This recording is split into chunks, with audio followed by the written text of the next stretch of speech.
Side खबरों के लिए सब्सक्राइब करें फ्लेम मीडिया और उसके बाद बेल आइकन को प्रेस करें ताकि सबसे पहले आपको मिले एक्सक्लूसिव खबरें।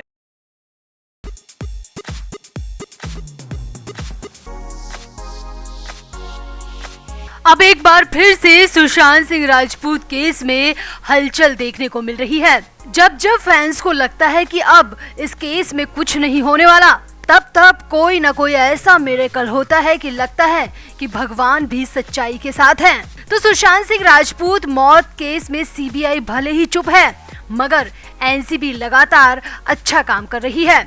आपको याद ही होगा कि पिछले महीने 5 मार्च को एनसीबी ने ड्रग केस में 33 आरोपियों के खिलाफ कोर्ट में चार्जशीट दायर करवाई थी। अब सब जानते हैं कि कानून की प्रक्रिया लंबी होती है, धीमी होती है, इसीलिए किसी भी मामले की जड़ तक पहुंचने के लिए कोर्ट को कानून के हिसाब से सारी पेचीदगियों से गुजरना पड़ता है। तो अब इसी बीच अच्छी खबर ये है कि एनसीबी की उसी चार्जशीट ने अपनी पहली बाधा को पार कर लिया है। जी हाँ, कोर्ट ने एनसीबी की चार्जशीट को सही करार दिया है। अब इसका मतलब ये है कि रिया एंड गैंग के साथ ही सभी 33 आरोपी अब बच नहीं पाएंगे। तो और क्या क्या कहा कोर्ट ने और कैसे बुरी तरह फंस गई रिया चक्रवर्ती और उसकी मंडली, आपको बताते हैं सब। आप भी वीडियो को शेयर करें और कमेंट भी करें। तो सुशांत सिंह राजपूत की मौत कैसे हुई, ये एक बड़ा रहस्य है। पूरा देश जानना चाहता है कि आखिर एक से बढ़कर एक फिल्में देने वाला, आईआईटी रैंक होल्डर और फ्यूचर की प्लानिंग करने वाला उम्दा कलाकार अचानक क्यों इस दुनिया से चला गया। ऐसा क्या हुआ सुशांत सिंह राजपूत के साथ 14 जून को? ये सवाल अब तक सिर्फ सवाल थे, मगर एनसीबी अब इन सवालों के जवाबों के करीब पहुँच रही है। एनसीबी को सुशांत की मौत के बाद ड्रग एंगल भी एक कारण नजर आया था और इसी के चलते एनसीबी ने 8 महीनों तक जांच की और सुशांत से जुड़े ड्रग केस में 33 आरोपियों को मेन अक्यूज माना और पिछले महीने की 5 मार्च को कोर्ट में इन सभी 33 आरोपियों के खिलाफ चार्जशीट भी दायर करवा दी। इस चार्जशीट में रिया चक्रवर्ती, शौविक चक्रवर्ती, सैमुअल मिरांडा, दीपेश सावंत के साथ ही ऋषिकेश पवार समेत 33 आरोपियों के नाम शामिल हैं। अब इसी चार्जशीट को लेकर अपडेट खबर ये है कि कोर्ट ने एनसीबी की चार्जशीट को एकदम सही और स्थापित करार दिया है। कोर्ट ने चार्जशीट को वेल फाउंडेड कहा है। साथ ही चार्जशीट में जो भी व्हाट्सएप चैट, वोडाफोन, एयरटेल और जियो के सीडीआर शामिल किए गए हैं, उन सभी को कोर्ट ने एकदम सही करार दिया है। अब कोर्ट ने क्या कहा वो आपको सशब्द बताते हैं। तो कोर्ट ने कहा, शिकायत या आरोप पत्र यानी कि चार्जशीट सही तरीके से स्थापित की गई है। एनसीबी ने डॉक्यूमेंट्स के तौर पर रिलायंस जियो, वोडाफोन और एयरटेल के मोबाइल नंबरों की सीडीआर को शामिल किया है, जिस पर भरोसा किया जाता है। कोर्ट ने आगे कहा, एनसीबी ने डिजिटल एविडेंस के साथ साथ डॉक्यूमेंट्स एविडेंस को भी शामिल किया है और उन पर भरोसा किया है। पहली नजर में कहा जा सकता है कि चार्जशीट में आरोपों को अच्छी तरह स्थापित किया है। ये सभी वेल फाउंडेड हैं। साथ ही सभी 33 आरोपियों को भी गहन जांच के बाद आरोपी बनाया है, जो कि प्रथम दृष्टया सही नजर आ रहा है। कोर्ट की माने तो एनसीबी ने अलग अलग आरोपियों की व्हाट्सएप चैट को भी शामिल किया है।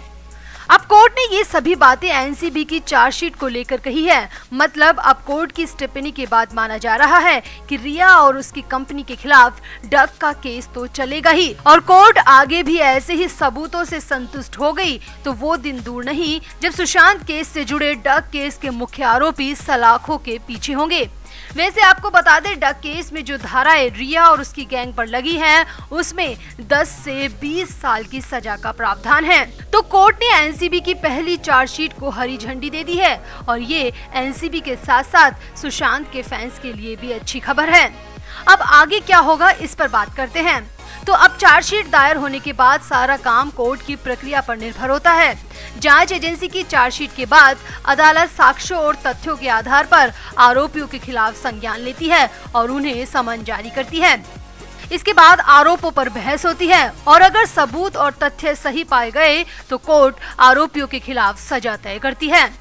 और इन केस यदि आरोपी के खिलाफ जांच एजेंसी पर्याप्त सबूत नहीं दे पाई तो सीआरपीसी की धारा 169 के तहत क्लोजर रिपोर्ट दाखिल की जाती है। वैसे आपको बता दें, अगर एक बार क्लोजर रिपोर्ट दाखिल हो जाती है तो उसके बाद भी दोबारा केस को खोला जा सकता है। कोर्ट में इसे लेकर भी अलग अलग तरह के प्रावधान हैं। तो फिलहाल कानून के जानकारों की माने तो पहली नजर में कोर्ट काफी संतुष्ट है और उम्मीद की जानी चाहिए कि ये सभी 33 आरोपी बच नहीं पाएंगे, जिनमें रिया चक्रवर्ती, शौविक चक्रवर्ती और सुशांत के स्टाफर सैमुअल मिरांडा और दीपेश सावंत भी शामिल हैं। तो आपका इस खबर पर क्या कहना है, कमेंट जरूर करें और वीडियो को भी शेयर करें। तो नारकोटिक्स कंट्रोल ब्यूरो के मुंबई स्थित दफ्तर में हलचल बिल्कुल भी कम नहीं हुई है, बल्कि पहली चार्जशीट दाखिल करवाने के बाद इस दफ्तर में हलचल और ज्यादा बढ़ गई है, क्योंकि एक और चार्जशीट दायर करवाने की पूरी तैयारी हो चुकी है और वो भी बहुत जल्द। अब की बार चार्जशीट में ड्रग पैडलर या सप्लायर नहीं, बल्कि बॉलीवुड के कई बड़े बड़े नाम शामिल होंगे। अब मीडिया में एक ऐसी ही लिस्ट सामने आई है जिसमें 15 बड़े नाम हैं, जो कि एनसीबी की अगली चार्जशीट में निशाने पर हैं। हालांकि पहली चार्जशीट में रिया चक्रवर्ती को छोड़ दे तो बॉलीवुड का कोई भी बड़ा नाम शामिल नहीं था। अब रिया चक्रवर्ती भी बॉलीवुड की तरफ से नहीं, बल्कि सुशांत सिंह राजपूत केस की आरोपी है। मतलब जो चार्जशीट अभी एनसीबी ने दर्ज करवाई है वो केस 16/20 की है, जो कि सुशांत की मौत से जुड़ा हुआ केस है। वहीं अब जिस केस की दूसरी चार्जशीट दाखिल होगी वो केस 15/20 है। 15/20 केस 16/20 केस का पैरेलल केस है। यहाँ आपको बता दें, एनसीबी ने दीपिका पादुकोण, श्रद्धा कपूर और सारा अली खान समेत जिन जिन सेलिब्रिटीज से पूछताछ की थी वो सभी 15/20 केस के आरोपी हैं। तो अब खबर ये है कि एनसीबी 15/20 केस की चार्जशीट भी तैयार कर चुकी है और इसमें कई बॉलीवुड सेलिब्रिटीज के नाम शामिल हैं। तो दीपिका पादुकोण की मैनेजर रह चुकी करिश्मा प्रकाश का नाम भी इस लिस्ट में है। वहीं अर्जुन रामपाल की बहन कोमल रामपाल का नाम भी अगली चार्जशीट में बताया जा रहा है। इसके अलावा सपना पब्बी का नाम भी अगली चार्जशीट में कंफर्म बताया जा रहा है।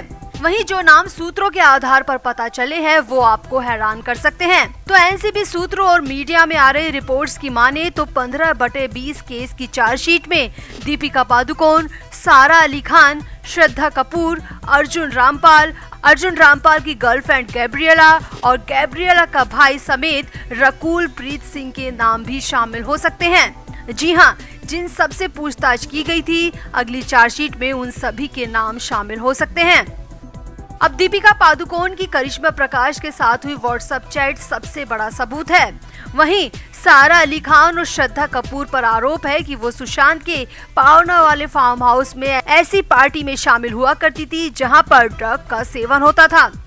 खबर तो ये भी है कि सारा अली खान पर एक नहीं बल्कि कई गंभीर आरोप इस चार्जशीट में शामिल हैं, जिसमें केदारनाथ की शूटिंग के दौरान ड्रग का सेवन करने और सुशांत को ड्रग की आदत लगवाने के पीछे भी सारा का नाम सामने आ चुका है। वहीं अर्जुन रामपाल का तो पूरा परिवार पहले से ही एनसीबी के दफ्तर के कई चक्कर काट चुका है। एनसीबी ने अर्जुन रामपाल के घर पर छापेमारी भी की थी और अर्जुन रामपाल और उनकी गर्लफ्रेंड को पूछताछ के लिए एक बार नहीं बल्कि 2 से 3 बार बुलाया गया था। एनसीबी ने अर्जुन रामपाल के एक दोस्त, ड्राइवर और गर्लफ्रेंड के भाई को भी गिरफ्तार किया था। वहीं अर्जुन रामपाल के घर से एनसीबी ने कई अवैध मादक पदार्थ बरामद किए थे।